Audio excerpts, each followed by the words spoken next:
DunkirkBoyz podcast, first ever episode. We are the DunkirkBoyz. I am Mike Pruden. I'm Boy Duel. I'm Ben Duel. Again, we are the DunkirkBoyz. That's the DunkirkBoyz with a Z on the end. Don't forget it. Very important. We're a new podcast. We're three movie buffs that love to talk about movies.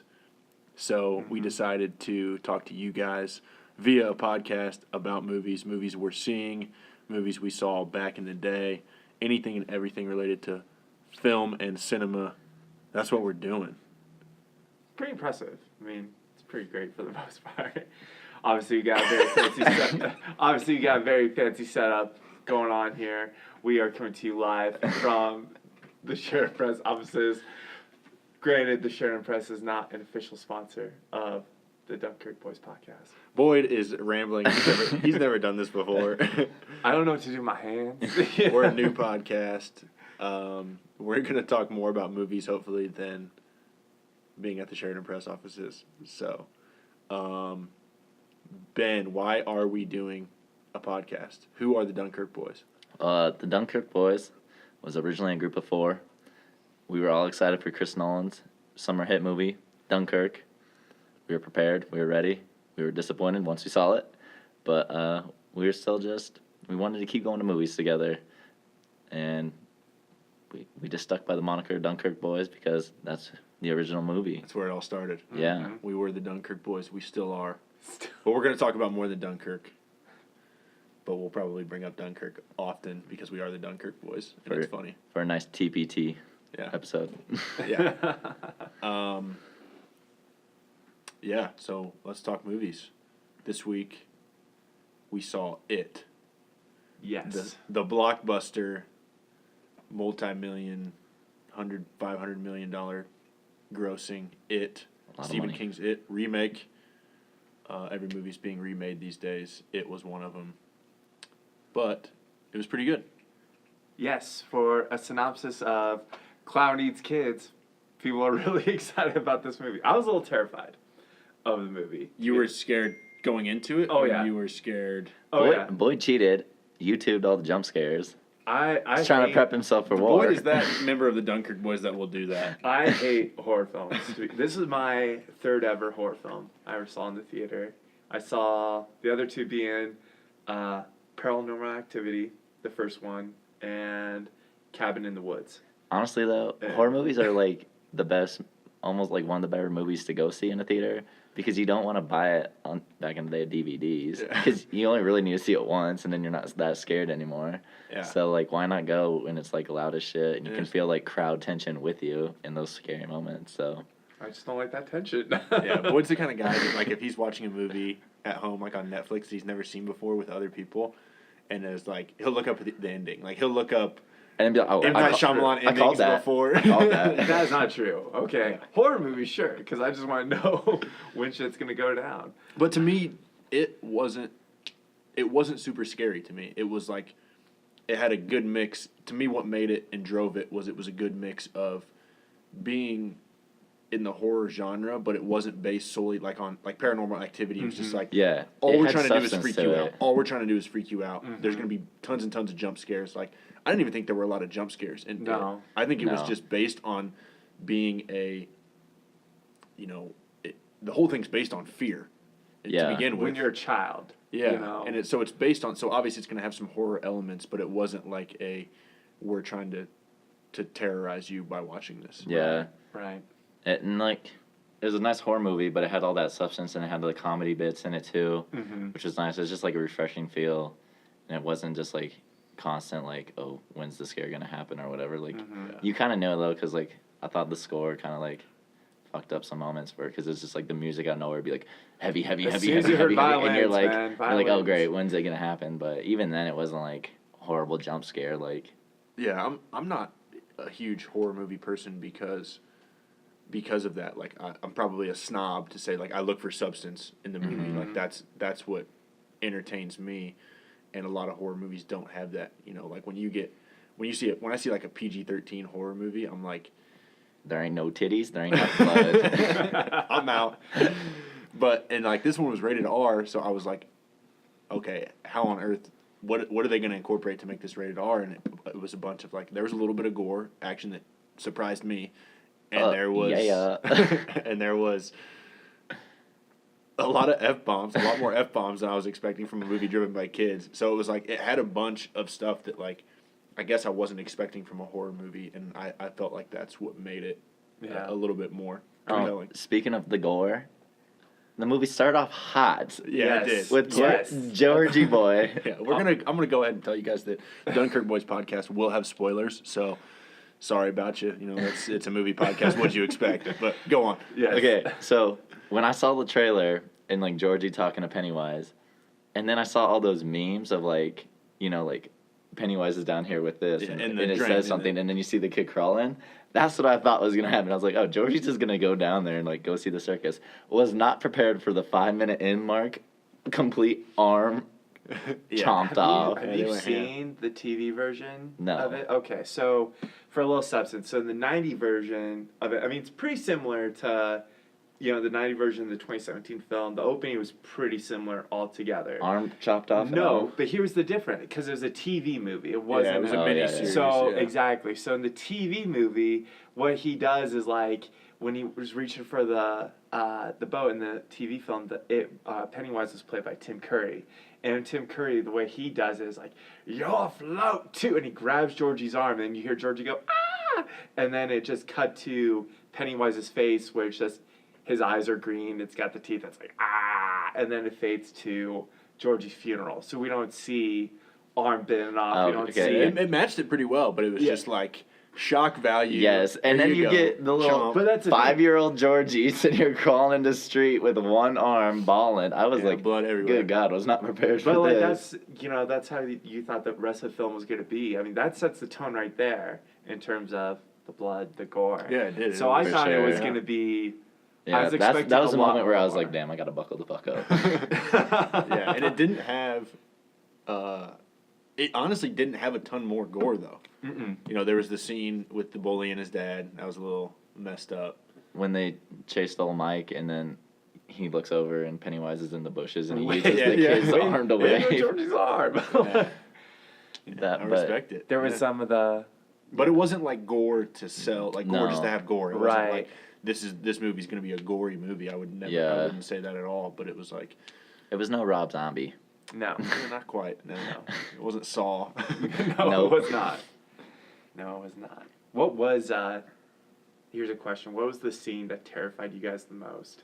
Oh, when Billy went down the stairs in the basement, and he was using Georgie as like a puppet, and then he chased him up the stairs, because when I was a kid, going up the stairs, most of the time I would go up backwards so I can make sure ain't nothing coming up after me. Yeah, it was either a dead sprint or backwards. Yeah. As soon as that scene and even then I was convinced a hand was going to pop up from underneath, snag me down. As soon as that scene got over, you like lead towards me. You're like, literally, my worst nightmare child come to life. That was it. That was, and what's funny is like that scene was like in the trailers, and like that clip was online, so I had seen that before I even saw the movie, but it's just when he comes at him, like when he's like just jets across the bro, and there's something floor. with like the cinematography that they did, because like when he would move like that, it felt like everything, like it was like such tunnel vision, and at least that's how I felt like it was. It was like so like focused on him, and everything else was like kind of blurred. And I was like, when he was dancing too later in the film, all those moments like the dancing intensifies his like the spookiness tenfold. I was like, ooh,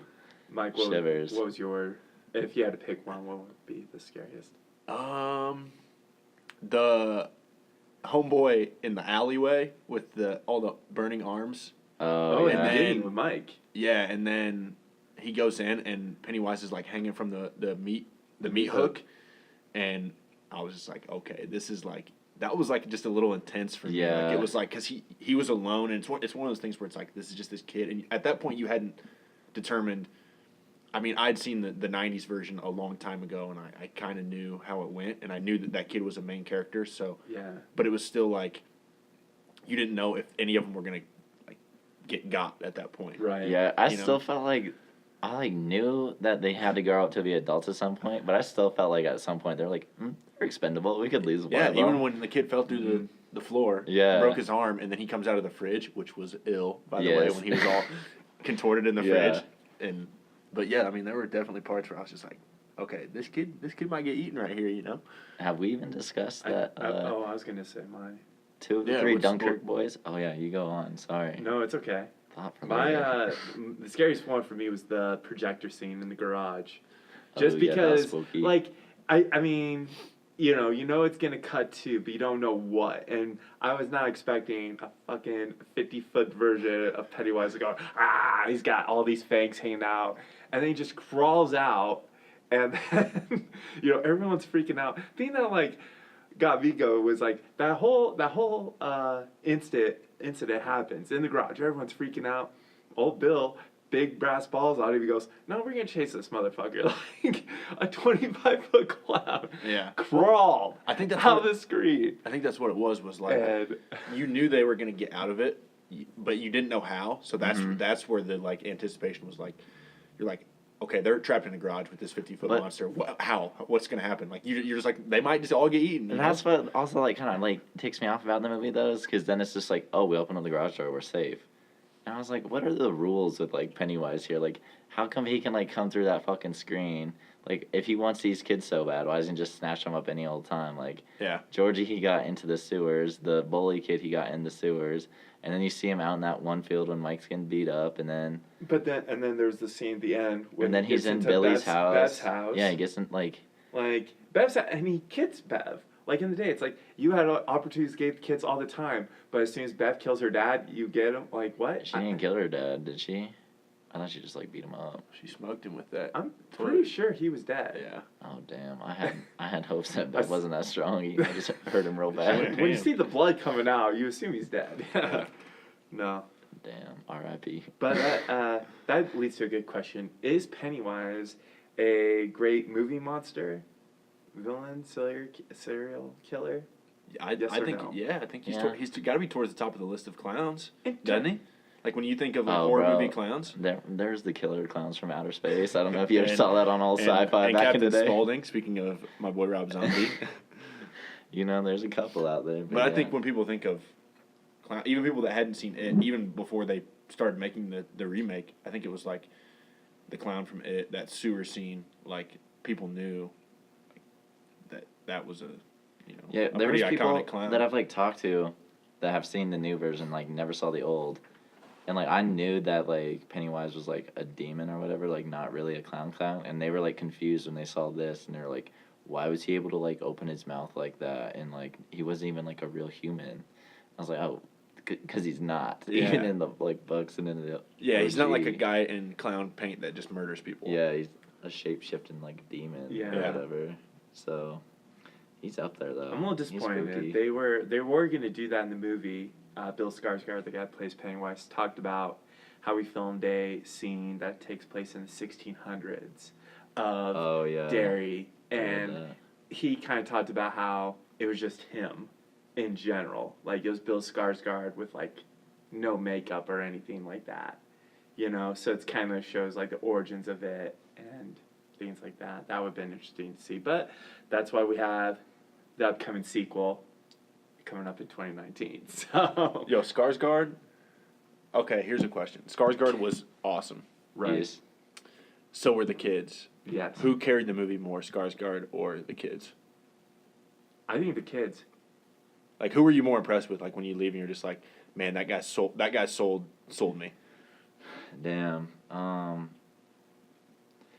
Because Skarsgård was such a good Pennywise, but I Yeah. think the kids carried it though. I mean, put the kids had so much more screen time and Uh-huh. stuff, and they definitely like were way more essential to the movie, I think, and they did a fine job. Skarsgård though, like you see him, and it's just like, I don't know. I think he did, in a way, It's- almost yeah. like. It's so close though. You It's can't. like he. I don't know if he carried it, but he might have like won it. You can't know? say it was a terrible performance because it wasn't. It was pretty good, but The kids carried it, yeah. but then Skarsgård made it more than just a he was pretty the good Finals movie. MVP. Yeah, he was. Yeah, he was. Western Conference Finals. No, I'm just kidding. But movies and shows that are carried by kids are automatically bumped up a ton of percentages in my Yeah. book. Yeah. Like, it just blows my mind, like, how good they were. If you think about it, like, these are 14-year-old kids that are basically the entire movie. They're on the screen, 95% of the time. There are no adults except for like really, really small portions. I didn't see as like any, and it wasn't cheesy. You know what I mean? When you see movies with kids like that, like you see their performances, it could be like really cheesy and really bad. Where you're like, that's not good at all. But yeah, like Mowgli from the new Jungle Book. Trash. Yeah, way to go, Mowgli. But yeah, those kids really carried it. I was really impressed with like Finn Wolfhard, who played Richie. There was and him name dropping over here. yeah, well, Stranger Things season 2, can't wait. It was a lot like Stranger Things to me. As I watched it, I was like, this really ties in, and I was like, did you know that the Stranger Thing guys wanted to direct this the originally? Duffer Brothers, yeah. They wanted to do this, and then they didn't have enough clout, so then they went and made Stranger Things. Yeah, I went back and looked to see if they had anything to do with like writing, if they like helped edit the script or anything like that. But I mean, they didn't. But to me, it was like, and obviously, Stranger Things is based on 80s movie cliches. And it's inspired by they pay homage to a lot of those, and it did the same, and it makes sense for it to do it because they're going back to this early 90s miniseries. Mm-hmm. So I mean, they overlap for sure, but to me it was like, and maybe it's just because Stranger Things is ESPN alert, amateur hour. But I thought Gotta check that fantasy. that it had a lot to do with, you could see the similarities, and it obviously had the kid from Stranger Things, but it was kind of that comedy that really playing those things up, but not in a cheesy way. Mm-hmm. I agree. Speaking of the kids, should we do a loser gang power rankings? Yeah, who you got?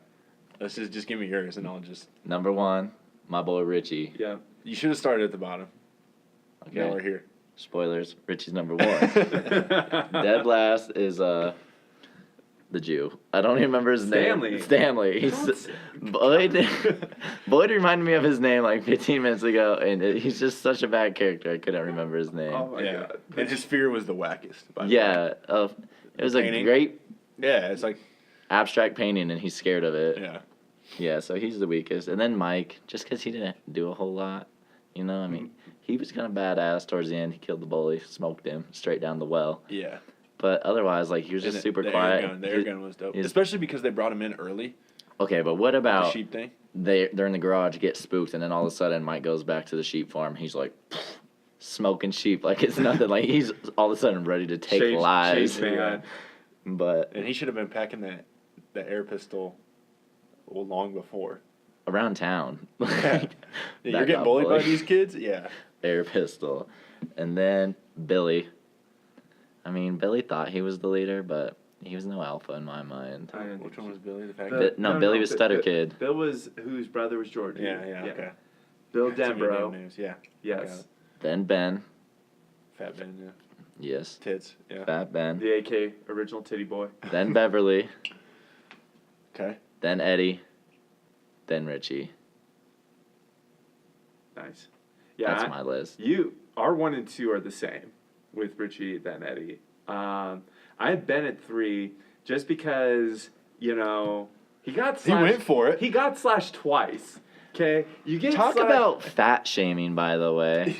Poor Ben, the fattest kid in the whole movie, and what do? They slash up his little chubby belly twice. Yeah, That's they do. And then Richie had to make the line where you're leaking like the hamburger helper. That was not real. Nice, Richie. I want to know how the bully carved an entire letter into his stomach, like Tupac Thug Life style. And it was like a pretty vicious knife attack.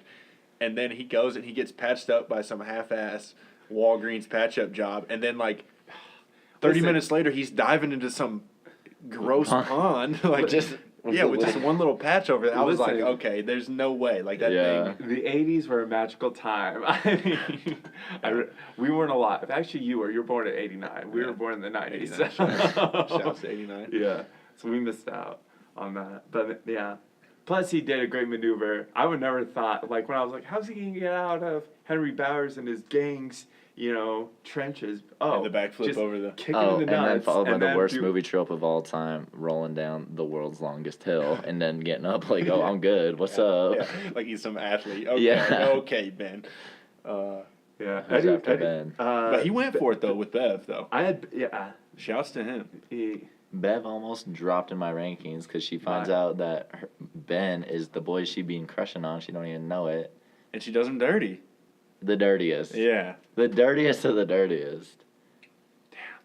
Yeah, Bev was number 4 for me just because I wrote fucking Fearless, but also she did deliver the kill shot at the end. But I kind of put more in my rankings. I figured with Richie, he's number 1 because with no Richie, there's no movie. Let's be honest. If Richie didn't deliver any of those lines, there would be no Cameron Richie was movie. just the nice comic relief, if Yeah. you will, if you Eddie- don't mind me borrowing terms from the business. Eddie was number 2 because your boy broke his arm, got it snapped back into place, and then he gets fucking touch me. He was kind of soft too, though. And then he got projectile vomited on, Mike. Like, oh yeah, But he's but like his soft. fear was like of like Gross germs. things, Yeah, yeah. yeah, that's a leper. yeah. That leper was I gotta take my disgusting, though. pills. You kidding me? Oh. God. I put him too because he also just made me laugh a lot. Yeah, I it really was want funny, but- there to be a Richie and Eddie spin-off movie. Buddy Just- cop film. Yeah, seriously, just making those two. They just grow up and then do the sequel afterwards. That's what I want. So I put Bev up there pretty high. that was She- yeah. She's resilient. She is, and she murked her dad. Okay, elephant in the room. The Bev dad situation. He was- raised her. Well, yeah, like Yeah, but that's known in the books. That's known in the '90s miniseries. yeah, but it's like a little intense. Like that was. That made my skin crawl more than like the jump scares. Yeah, that shit Yeah. was. I was like, this Half is the way shit too with the uncomfortable for adults me. in this movie.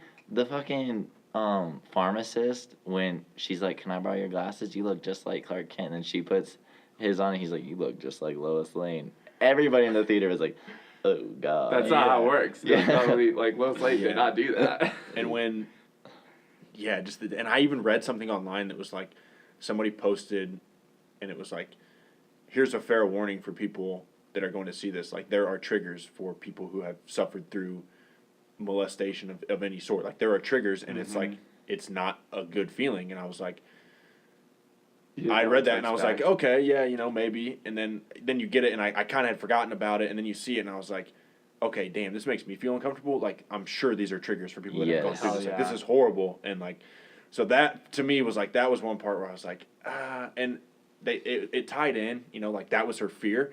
But it was also like, Jesus Christ, like, Yeah. your boy can't handle this. It was too much. It made you want. Well, I mean, that was like one of the themes in the movie is that the adults are kind of, putting this fear on the kids, and Yeah, that's 'cause kind you of why got it thrives because Eddie's mom. he just feeds off Yeah. negativity and everything. Like he uses that as his medium to get kids to be fearful of him and everything like that.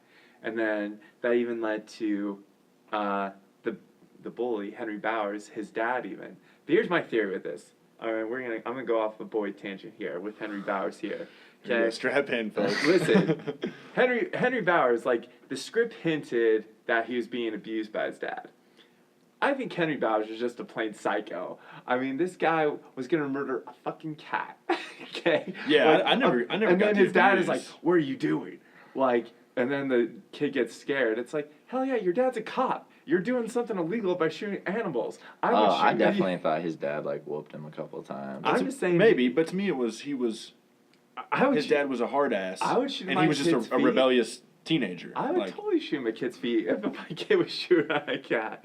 And then, I wouldn't. but yeah, that was a little. I Yeah, mean- the way that was a you little much, gun-toting but- Republican. Yeah. but it should be a reminder that Can't take my guns. mental illness is a serious issue. We need to look into it. I mean, that's overall the main theme there. I mean, if your son's a psycho, get him checked out. So, that's my little Man. tangent.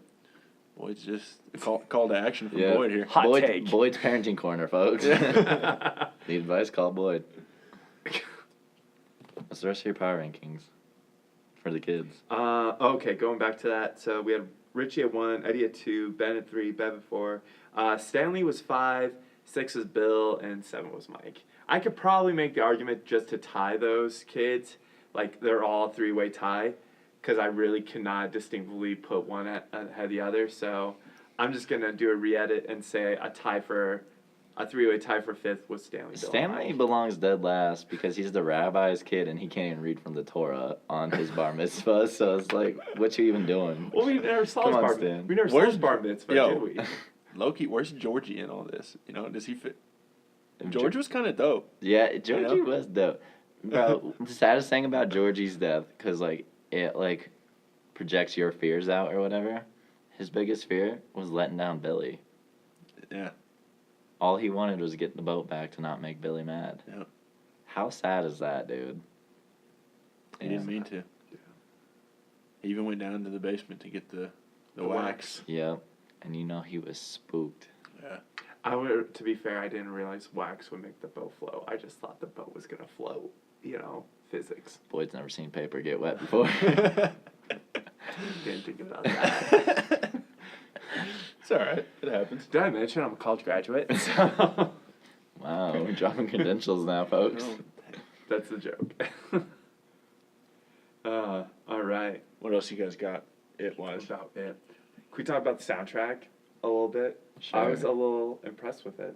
You were impressed? Yeah, I had That was like my least favorite part of it, to be really. honest. You didn't think the Anthrax song during the rock fight was super badass, and then it's like Richie just giving the double No, the finger. most badass part about the rock fight was Ben jumping off and be like, oh, his gorilla roar, and then just start hucking him. The slow motion. Oh, And you know he shit. was doing it to protect Bev's honor, which is even Yeah.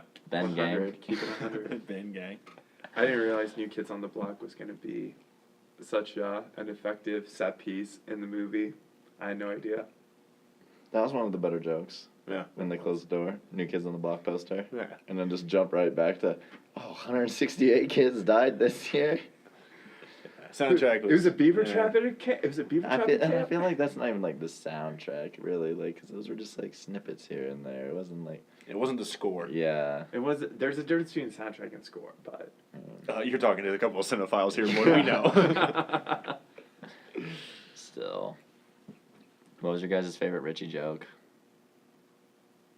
I can't remember mine. Bro, the best one. Derry used to be a beaver trapping camp. Still is, am I right, fellas? I liked the one where they go into the house on Nebolt Street and it's Richie's like, oh, I guess I drew the short straw. Good thing it's not a dick measuring contest. Otherwise, I wouldn't be here. That was number 2. That And made me my all number wow. 3 was when everyone was like, yeah, I saw it too. He's like, what, do you gotta be a fucking virgin to see this clown?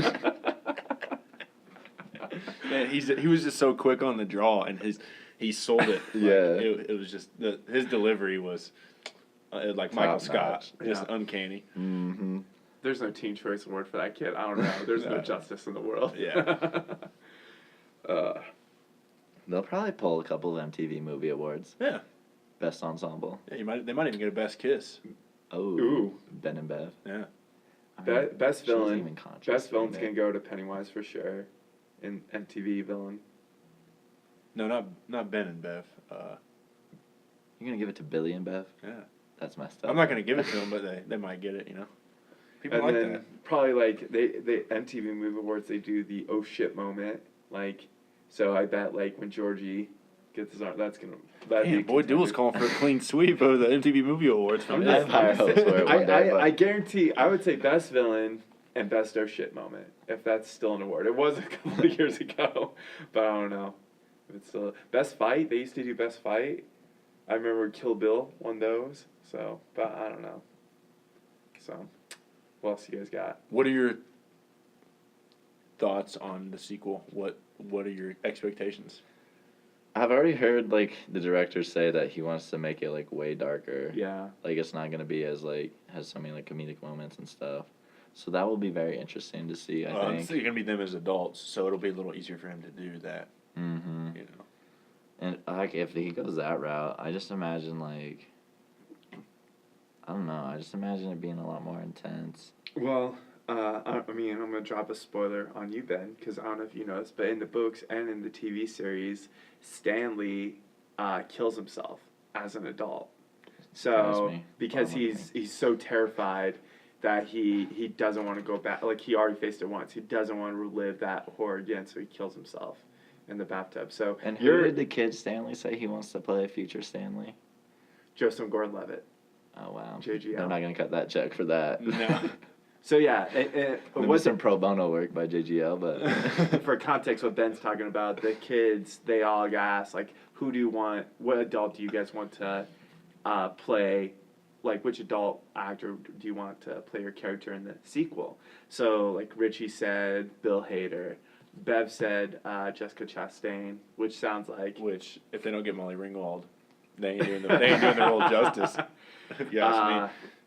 Bill was Christian Christian Bale. Okay. This is Ben Batman. was... Ben was Chris Pratt. Yep, Ben was Chris Pratt. Mike was Chadwick Boseman, who plays, Black Panther. Jackie Robinson, he's playing Thurgood Marshall in the new movie. And then, who do we miss? Stanley was Joseph Gordon-Levitt. Did I miss one? Oh, Eddie. Eddie is Jake Gyllenhaal. Okay. Mike, you just made that face like... I hope so. Like, Jakey Gyllenhaal. We don't Those got are the gorgeous. Valentine's Day budget here, too. Like, roll it back a little. I don't know, man. They could be like, we've made some serious money. What if we did it like that? I don't know. Who would be... I mean, I feel like Jessica Chastain would be like a prime choice for Beth in the sequel. Redheads and redheads. Okay, real original. Either Jessica Chastain or Amy Adams. Amy Adams would be a good one. Oh. I was seeing Bryce Dallas Howard. Pam Beasley Halpert. Jenna Fisher. How bad would she be in it, too? Yeah. Michael. Like Jim Halpert in Detroit. Oh, God. Horrible casting. Another spoiler for Detroit. We saw the DunkirkBoyz saw Detroit. John Krasinski. Great flick. John Krasinski Horrible is going to casting piss of you Jim off. Halpert. All right. Here's a good question too. So originally with Damn, he was really. He was prepared. I He called originally- it. Well, I'm just saying a good question. Okay, well I'll be the judge of that. So okay. Originally for it, Cary Fukunaga of True Detective fame was slated to direct it, and but they like kept him Direct on what? for it. Direct what? But no, he was originally slated to do it, and he wrote the movie and everything like that. But then, production stuff happened where he wasn't able to do it. How different of a movie would have been if Cary Fukunaga was to stay on and direct? I kind of thought about it as the directors that they got who weren't huge name directors, Mm-hmm. and like this was they're coming out. So I kind of looked at it as like. I mean, I think it's too hard to say how would this guy do it. How would this guy do it? You don't know. But I just kind of thought with these guys, they had a lot invested in it because it was like, hey, this is our showcase to the world here. Like, this is a feature. Every theater in America is going to have this. Like, this is going to be us. This is make or break for us. Where we go from here, and it worked out. So I think they had some investment in it because of that. Some personal investment other than just like, we want to make a good movie, but it was like, we want to make it for us, for the future. So I think that's but as far as how would this guy have done it, how would it have been different, I don't even know if you can. Quantify, justify. Yeah. For sure. Yes, I agree. I kind of like it that it was like a smaller name guy too, because like if it was someone like I knew, my expectations would have been like way higher. Like all I knew about this was like the trailer. I was like, yeah, looks spooky enough. I'll go Yeah. see it. Got good reviews. Yeah. Thoroughly impressed. Okay, if you Are we going back? Are we back on the? I'm just throwing out hypotheticals. If you've seen the meme, like, what would you do to have it get you down to the sewer? What would it be for you guys for it to get you down to the sewer? He would just have to say, I have a year-long subscription to Movie Pass. Yeah. Come on down. Yeah. Just a year? Movie Pass, unofficial sponsor of the DunkirkBoyz podcast. Yeah. Oh, you have a podcast and you want 1 million listeners? We'll just come on down into the sewer. Oh yeah, DunkirkBoyz. Okay, yeah. Dopest podcast there is. Movie Pass. Oh. That's All right. Overall synopsis. How would you rate it? The DunkirkBoyz rating. What's our rating system? A to Z. Nobody writes in letters. A to Z. Nobody writes in letters. A being best, Z being best. Z gets no love. It's Yeah, literally Z's the best. a Z's the 1 to best. 26 scale. I don't like that. No, Go it's up, not. bro. It's an A to Z scale. It's an A to Z scale. Okay, I'd definitely say it's in the back half there. So it's probably like a nice R. Yeah, I was gonna say like U. Okay. Dunkirk Boys. Ben's official letter grade, A to Z. This ain't letter grades in school. This is A to Z, folks. Z This is how we do being it best. on the Dunkirk Boys. Z being best. Shouts to Z. Ben, official letter. U. This literally makes no sense to me. I Boyd. thought we were doing a 1 out of 5. Boy, college educated Boyd can't do A to Z. If I had to, I would give it an S. Mike. So A to Z. I'll R. I'll stick with my R. So we're all around the same range, but yeah. USR. Shouts to Russia. Oh my God. formerly the Soviet Union. CIA, everyone's listening on us. All right. Well, that is the Dunkirk Boys. We appreciate you guys listening. Dunkirk Boys podcast. I think with those letter grades, they speak for themselves. Go see it. Don't forget to rate us, subscribe on iTunes. Yeah, subscribe and Comment. and if you want to go see it, maybe before you go see it, you can get that movie pass, moviepass.com. Shouts to Movie Pass, and they'll let you go see it. And then you can come back and listen to the Dunkirk Boys podcast. Let us know what you think. Follow us on Twitter at DunkirkBoyz. That's Boys with a Z. And that's it. One love. Thank you. Bye, guys.